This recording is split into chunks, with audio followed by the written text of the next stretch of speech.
तो फिल्म की शुरुआत लार्सन टाउन से होती है और हमें लार्सन के बारे में एक डरावनी कहानी बताई जाती है कि यहाँ पर सालों पहले बहुत सारे मर्डर हुए थे। ये सीरियल किलर इंसानों को मारकर फरार हो जाता था और आज तक कोई भी उस सीरियल किलर को ना तो पकड़ पाया था और ना ही उसका सुराग लगा पाया था। फिर एक टाइम पे आकर किलर ने मर्डर करना कम कर दिए। उसने ये सब छोड़ दिया, लेकिन फिर भी लोग उसके नाम से डरते थे। लोग उसे पेल फेस के नाम से जानते थे, क्योंकि जिन एक दो लोगों ने उसे देखा था उसके फेस पे एक मास्क पहने देखा था। अब कहानी प्रेजेंट में आती है और हमें इसी टाउन में एक घर में एक लड़की को दिखाया जाता है जो उसी किलर से बचने की कोशिश कर रही है। वो बेड से उतरने की भी कोशिश करती है, लेकिन फिर भी पेल फेस यानी वो किलर उसके जिस्म में कई मर्तबा चाकू स्टैब करते हुए उसे मार देता है। और फिर सीन यहीं से कट होकर हमें काफी सालों बाद कार्ला नाम की एक लड़की को दिखाया जाता है। कार्ला उसी होटल में आई थी जिस होटल में पहले मर्डर हुआ था। वो रिसेप्शन पे आई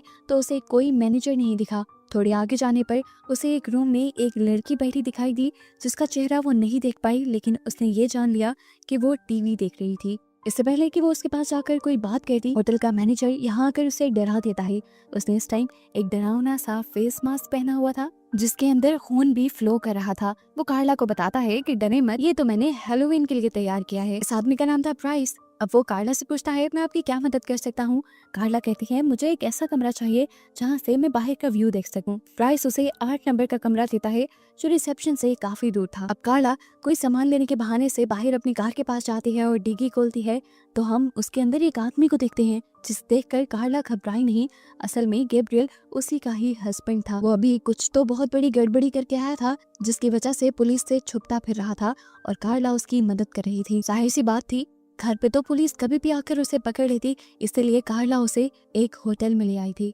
कार्ला चुपके से उसे अपने कमरे में ले आती है और उससे पूछती है कि आखिर तुमने किया क्या है। तब गैब्रियल उसे अपनी कहानी बताना शुरू करता है कि वो जहाँ पे काम करता था उसका मैनेजर उससे बहुत छोटा था और जब भी वो गैब्रियल को ऑर्डर देता था तो गैब्रियल को अच्छा नहीं लगता था। ये बात करते करते भी गैब्रियल बहुत ज्यादा गुस्से में आ जाता है और उसका गुस्सा देख के कार्ला और भड़क जाती है। वो उसे मारती है और कहती है कि अगर तुम इसी तरह गुस्सा करते रहे तो कभी भी कोर्ट हमारे बेटे की कस्टडी हमें नहीं दे पाएगी। इनकी बातों से हमें पता चलता है कि पास्ट में इन दोनों ने भी कुछ क्रिमिनल एक्टिविटीज की थी जिसकी वजह से कोर्ट ने इनके बेटे की कस्टडी भी ले ली थी और ये लोग जेल भी रह के आ चुके थे। फिलहाल के लिए कार्ला गुस्सा करके यहाँ से चली जाती है और गैब्रियल किसी को कॉल करने की कोशिश में सिग्नल कैच करते हुए वॉशरूम में पहुंच जाता है। गैब्रियल उसे काफी सारी बात बताकर कहता है कि मैं पुलिस से भागते भागते थक चुका हूँ, प्लीज तुम मुझे यहाँ से लेने आ जाओ। गैब्रियल का दोस्त भी उसकी मदद के लिए तैयार था। जरा सहमा गैब्रियल अब सोने के लिए लेट जाता है और आधी रात में उसकी आंख किसी लड़की की आवाज से खुलती है।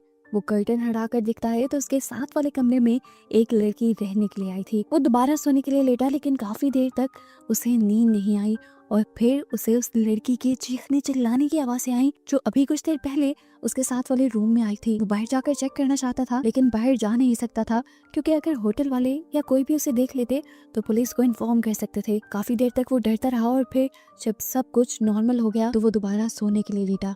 कुछ देर बाद कोई आदमी गैब्रियल के दरवाजे पे भी आया।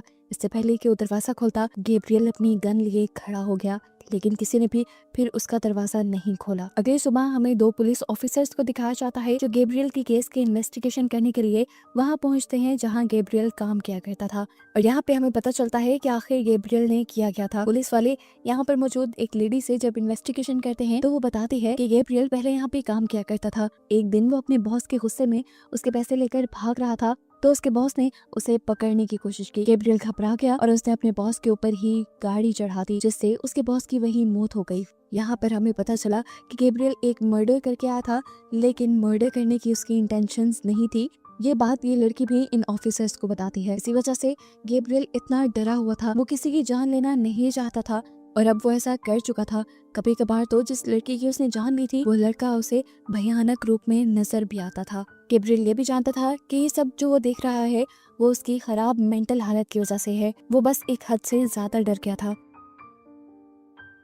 थोड़ी ही देर में कार्ला उससे मिलने के लिए आई। घबराए हुए गैब्रियल ने रात वाली भी सारी बात उसे बताई कि किस तरह साथ वाले रूम में एक लड़की आई थी, फिर उसके चीखने चिल्लाने की आवाजें आई, जिसके बाद कोई आदमी उसके रूम में भी आया, लेकिन अंदर आने से पहले ही चला गया। गैब्रियल घबराया हुआ था। वो कार्ला से कहता है, जाओ जाके तुम पूछ के आओ कल रात वहाँ पर हुआ क्या था। कार्ला उसकी हालत देखकर समझ आती है कि गैब्रियल डर रहा है। उसे लगता है कि वो सब जो हुआ शायद वो गैब्रियल की हेलुसिनेशंस थी, लेकिन गैब्रियल उसे जोर देने लगा तो कार्ला को शक हुआ कहीं गैब्रियल ने ही तो उस लड़की के साथ कुछ नहीं कर दिया। ये सुनकर गैब्रियल को गुस्सा आ जाता है और वो कार्ला से कहता है, ऐसा कुछ नहीं, मैं तो कमरे से बाहर निकला भी नहीं, तुम जाओ और पता तो कर आओ। अब कार्ला साथ वाले रूम में जाती है और वहाँ की लेडी से बात करती है। ये लेडी कौन थी नहीं दिखाई जाती, इनके दरमियान में इतना दिखाया जाता है कि बातें नॉर्मल हो रही थी।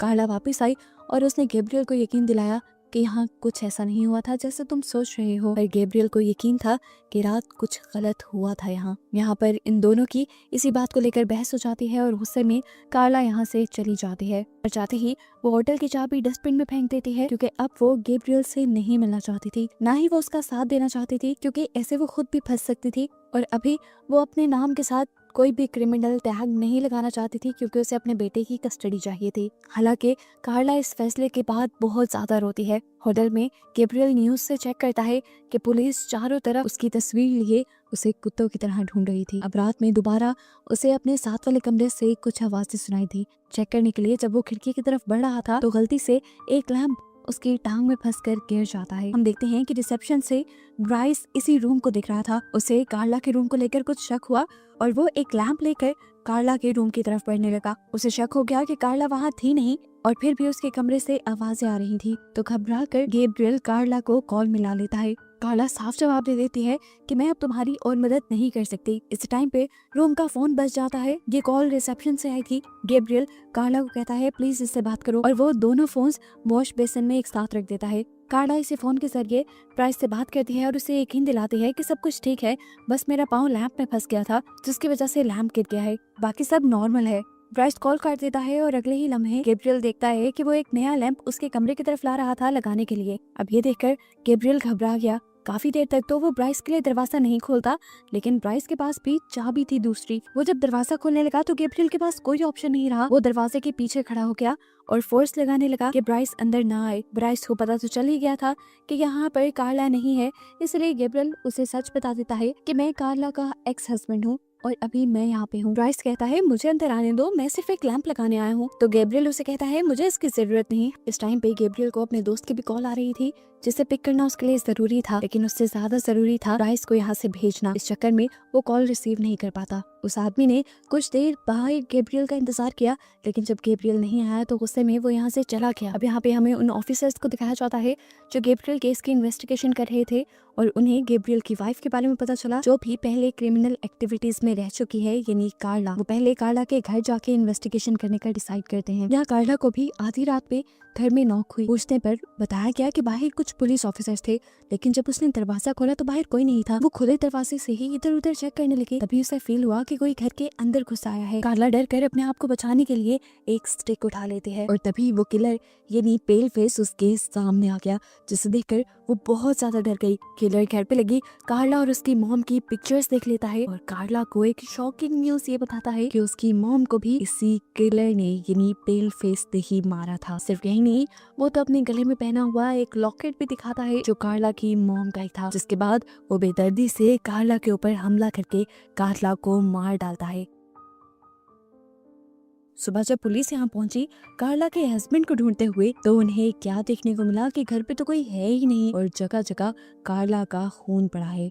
सीन कट होकर हमें गैब्रियल को दिखाया जाता है जिसने पूरी रात जाकर आंद्रे के यानी अपने फ्रेंड के फोन का इंतजार किया और कॉल आते ही उसकी मिन्नतें करने लगा कि मुझे कल के लिए माफ कर दो, प्लीज मेरी जान खतरे में है, मुझे आज लेने आओ, मैं हर हाल में तुम्हारे एक कॉल पे तैयार रहूंगा। गैब्रियल अब बहुत ज्यादा खुश हो गया। जल्दी से वो तैयार हुआ और तभी उसके पीछे आ गया पेल फेस अपना मास्क पहने हुए, जिसे देखते ही वो डर गया। इससे पहले कि वो कुछ कहता पेल फेस उसे बेहोश कर देता है और जब उसे होश आया तो वो एक पॉलीथिन बैग में था, उसके हाथों और मुंह को बांधा गया था। वो इधर उधर देखता है तो उसे ब्राइस नजर आता है रूम की सफाई करते हुए, और ये देखते हुए उसे कुछ पल भी नहीं लगे ये समझने में कि असल में ब्राइस ही कि वो किलर है, यानी पेल फेस है। गैब्रियल घबराकर अपनी पॉकेट से अपना फोन निकालता है और कार्ला को कॉल करने की कोशिश करता है, लेकिन एकदम से बेल की रिंग होने पर वो डर गया और उसने देखा कि कार्ला का फोन उसके पास ही बच रहा था और उसकी लाश भी बिल्कुल उसके साथ पड़ी थी, जिसे देखकर वो घबरा गया।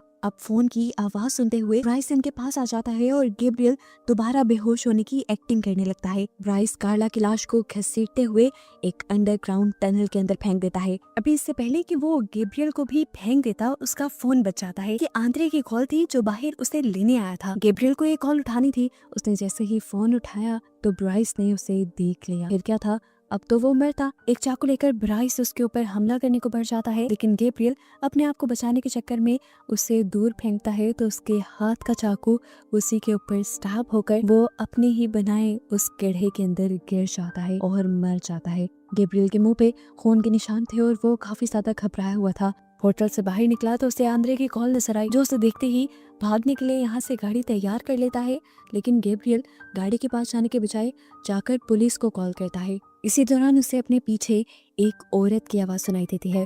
उसने पीछे मुड़कर देखा, ये ब्राइस की वाइफ थी और पता चला कि वो भी उसके सारे ही मर्डर्स में उसका साथ दिया करती थी। वो बताती है कि मैं ही नहीं बल्कि मेरा बेटा भी हमारा यही काम करता है। गैब्रियल उनकी बातें सुनकर परेशान हुआ और उसने पूछा, आखिर तुमने कार्ला को क्यों मारा? उसने तुम्हारा क्या बिगाड़ा था? तो वो औरत बताती है कि उस दिन जो हमने लास्ट मर्डर किया, कार्ला ने उस लड़की की आवाज़ें सुन ली थी। अब वो पुलिस को ना बता देती, इसलिए उसको मारना जरूरी हो गया था। अभी उसने ये कहा ही कि एकदम से गैब्रियल के पीछे पेल फेस का मास्क पहने उसका बेटा आ गया, जिसने गैब्रियल के ऊपर पीछे से हमला करके उसे मार डाला। हम देखते हैं कि अब पुलिस इस होटल में आई थी कार्ला और गैब्रियल की इन्वेस्टिगेशन करने के लिए। यहाँ पे मामला बिगड़ भी सकता था, लेकिन हैरानी की बात थी कि उस औरत ने सब कुछ संभाल लिया था। उसने गैब्रियल की लाश को भी अंडरग्राउंड टनल में फेंक दिया और उसका बेटा भी वहीं से भाग गया। पुलिस ने जब गैब्रियल के बारे में पूछताछ की तो इस लेडी ने बताया, हाँ वो कुछ दिन पहले हमारे यहाँ रहने आया था, लेकिन वो कहाँ गया उसके बारे में हमें कुछ नहीं पता। इसके कुछ देर बाद हम देखते हैं कि वो औरत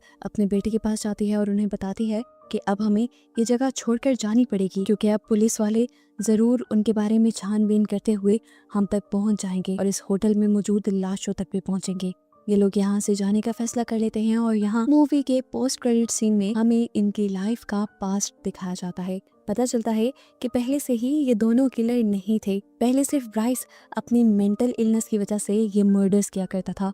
वो एक साइकोपैथ था। अब ब्राइस की वाइफ क्या भी करती, उसे मजबूरन ब्राइस का साथ देना पड़ता था और ब्राइस जिसको भी मारता अपने बेटे के सामने मारता था और उसकी लाश को कहाँ ठिकाने लगाता था, ये सब वो अपने बेटे के सामने करता था। ऐसे ही बचपन से देख देख कर उसके बेटे के अंदर भी लोगों को मारने का जुनून बढ़ गया और ये तीनों ही सीरियल किलर्स बन गए। यहाँ पर बताया जाता है कि इन तीनों ने मिलकर जो पहला मर्डर किया था वो कार्ला की मोम का किया था, जिस बारे में मरने से पहले ब्राइस ने कार्ला को बताया भी था। फिर मूवी दोबारा प्रेजेंट में आती है और हम ब्राइस के वाइफ और बेटे को देखते हैं, जो अब आंद्रे के घर पहुंच चुके हैं, जो उस आखिरी रात इनके होटल के बाहर से तेजी से भागा था। इन्हें लगा कि वो इन्हें देख चुका है, तो समझ लो अब वो इनका शिकार है। ब्राइस की वाइफ मासूम बनते हुए आंद्रे का दरवाजा नॉक करती है और उससे कहती है कि मेरे फोन की बैटरी लो है और हमारी गाड़ी खराब हो गई है, अगर आप बुरा ना माने तो क्या मैं आपका फोन यूज कर सकती हूँ। इस बहाने से वो आंद्रे के घर के अंदर चली गई, जबकि बाहर हमने देखा कि उसका बेटा गाड़ी तैयार किए बैठा था, यानी अपनी मोम के इशारे पे था। वो ये मर्डर करने के बाद यहाँ से भाग जाते और बस यही सब दिखाते हुए ये मूवी यहाँ खत्म हो जाती है।